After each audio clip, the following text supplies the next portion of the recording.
What's going on, y'all? Ground to Motivate back in this thing again, man, with another video. And today we've got an LGBT Steve from Blue's Clues looking Joker talking about male podcasts. Well, I guess you really want to be real, he's singling out the black male podcast, which they are pretty much the same as every other podcast. So I don't understand why he's singling them out. Why are you stepping out of bounds? Because it's like, bro, you're LGBT. How are you going to tell a man what kind of preferences he should have in a woman? And of course, the raccoons in the divestiture sector were praising him and inviting him to the proverbial cookout and whatnot. But I just don't see it. I don't understand it. Let's see, is this guy actually making a few good points? Or is he just out here like, it Pride Month. I'm going to show off my hoochie daddy shorts that I had got. Let's go. I don't want to deal with a single mother. I don't want to deal with a woman that's over 200 pounds. All right, I get it.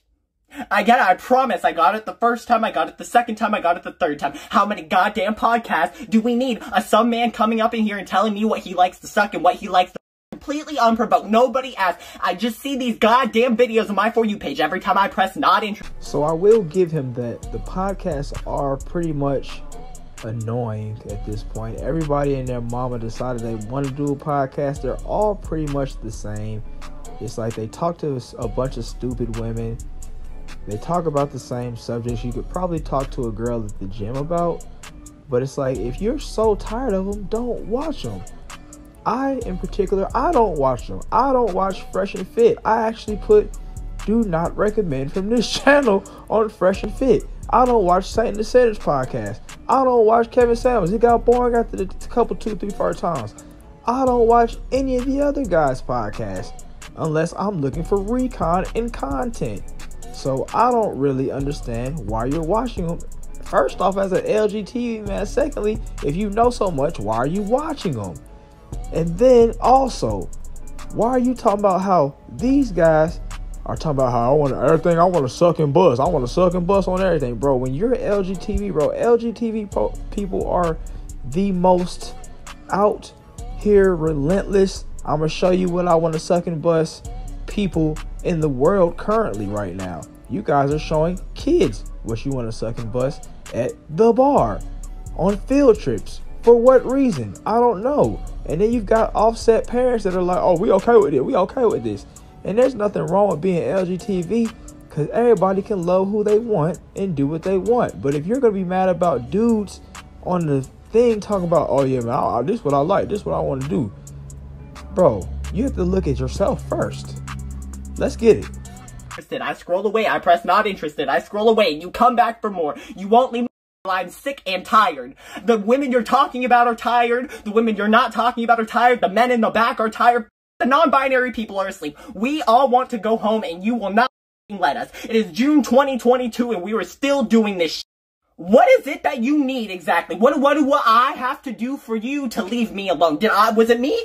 So he's doing just a little bit more babbling, man. I wonder who put him up to this, man. Was it like his little friend, like, Brent, will you do this for me?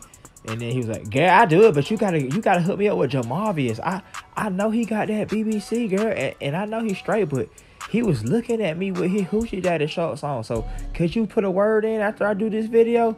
Maybe that's how it happened or something like that. I'm not really understanding why he felt the need to do this little performative video. It's like, it doesn't even have, it literally has nothing to do with his lifestyle at all, man.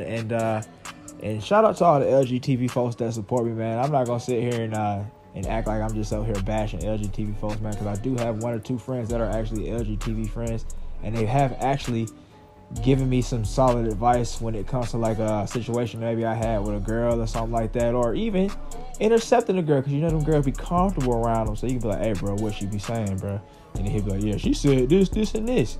Interception, you know, next thing you know, you jump in that thing, and hey, man, but anyway, shout out to y'all, man. But this guy right here, I think that there are certain periods of time when LGBT folks can't really speak on what a heterosexual male likes. You know what I mean? Like, you can't tell me that I can't want a big woman. You can't tell me that I should want a pregnant woman or a woman with kids. I mean, you know, those are just that's not even a black male trait, period. I think that is shout out to Black v Silver. He actually put up a poll today talking about, you know, what do you guys think about that? And most people were saying that they weren't really interested in that, and that's okay, man. It's okay not to like a big woman because you're in shape. It's okay not to like a woman with kids because you don't have kids, and maybe, you know, you're not ready to support a family right now.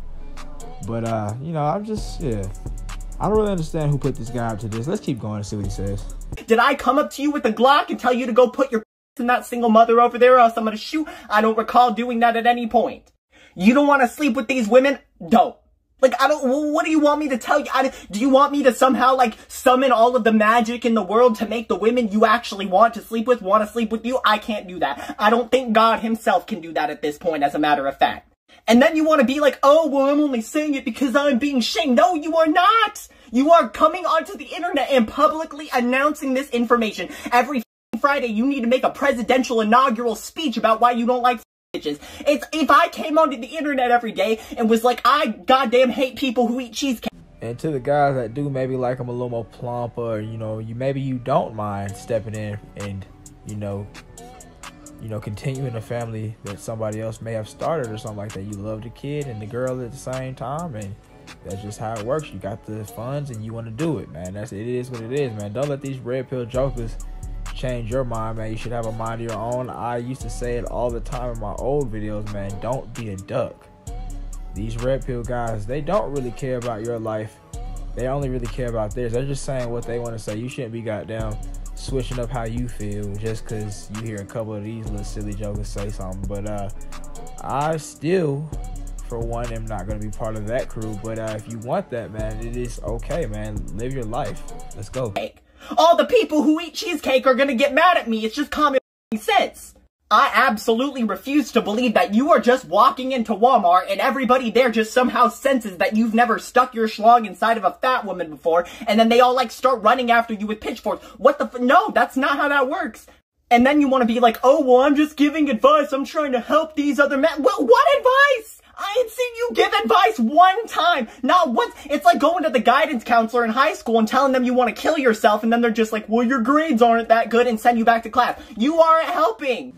So I will agree with him to a point that most podcasts don't really give advice. They give a lot of service level advice. Like, they only talk about one or two different categories of things. They talk about girls and they talk about asexual with the girls. They don't really get you right on, you know, how can I get my money right? How can I get off my mom's floor? How can I stop having to share gas station snacks with my sister just for a meal? You know, they don't really tell you all these kind of things. I guess one or two of them might, but they say they do. But it's like, bro, like, have you ever watched a red pill guy give financial advice? It's like he'll go from step 1 and then he'll be at like step 32. He'll be like, bro, like, where's all the other steps at, bro? What the hell? You didn't even got to say nothing. So I do agree with that. But at the same time, I think that there are one or two basic glaring things that some of these nerds do need to hear. Like, you know, when you're getting finessed, you're getting your time wasted. You know, maybe you're being a simp.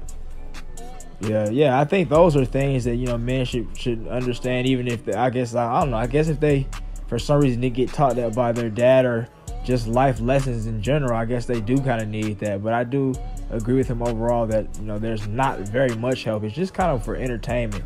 But let's go and finish him out, man. Let's hear what he's got to say. As a matter of fact, if I wanted to listen to a podcast with dating advice so I could get better at it, why would I listen to you? You clearly you don't have much success in this department. You're so goddamn bitter about it all the time. You're not married or anything. Well, I wouldn't want to listen to, like, a married man talk about it, or a man who's, like, been successful with it. Hell, I would rather listen to a woman who's, like, an actual, like, person who has a different perspective of it. Why would I want to listen to you just bitch and moan about how you don't like fat women for 3 hours? I have had enough. I am not interested. Leave me alone. So my final verdict on the LGBT Steve is, shut the hell up, man. Yeah, you had one or two good points, man. The podcasts are redundant and they're basically the same. Each guy talks about how he doesn't like this, doesn't like that. I guess in a roundabout way, it would, maybe some woman would be looking in the mirror like, I'm fat as hell. I shouldn't be giving my wound to Ricky. I shouldn't be busting out Ricky because I know Ricky ain't worth nothing. I don't want to have no kid with him. So maybe it might, in a roundabout way, help that out. Or I don't know, maybe you have one or two women that will be like, man, I do kind of want to do this for my man or something like that. I want somebody like Myron Gaines. I don't know, but at the same time, shut the hell up, because it's like, why are you singling out just black male podcasts when all the podcasts are pretty much the same? Like I said earlier, all of us as men pretty much have the same stipulations when it comes to women. We don't want thoughts. We don't want to start, we don't want to start pre-saved families, most of us at least. We don't really like out-of-shape women. Everybody kind of likes, a nice little in-shape kind of thing. Another good point that he did make was that the advice was pretty rudimentary. I agree, man. The advice is pretty goddamn sorry, man. Now, like I said, the financial advice or, stuff that could actually get you to the next role is like not really good advice. Like Myron's constantly talking down on black dudes, talking about how every other race is laughing at us and doing all this kind of stuff. I guess this guy's proving that right now, because he picked out the black folks. But he's doing that, and it's like, he's an Arabian sitting up talking down on us and everything. I don't think people should support Fresh and Fit personally, man. Yeah, Fresh is a black dude and all that, but Myron's like got to be like 80% Arabian, and just the way that he talks down is very Jesse Lee Peterson-ish. I will also say that the LGBT Steve has a point where he talks about most of the guys in the red pill space are bitter dudes. They are bitter dudes, and they will have you thinking in their bitter type of way. So like I always say, man, or like I used to always say, man, take certain things with a grain of salt. You take this from here, take this from there. This shit don't make no sense. He's fat as hell. How can you tell me about a girl? This dude's LGBT. How can you tell me what kind of girls are like? This dude's lame as hell. I know he's lame as hell. How can you tell me he had 1,000 women?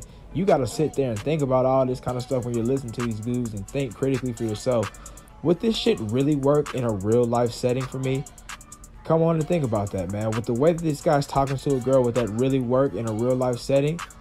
Why am I trying to go after these specific type of girls that only want money? And all that kind of extra stuff, man. So you need to think about that when you watch these little podcasts. But LGBT dude is out of pocket, man. Stay in your lane, man. Yeah, I don't know, man. Y'all let me know what y'all think about this. Was this very secretly a little bit of LGBT racism? Or was he just telling it like it is? Or he just need to just shut the hell up for being LGBT straight up like that? Let me know what you think all down in the comments below. If you watched to this point, thank you for watching, man. Sit through this thing with me. Have a great day. Don't get too involved into these red pill guys' talking points, and don't listen to this LGBT guy at all. And y'all have a great day, and I'll see y'all next time.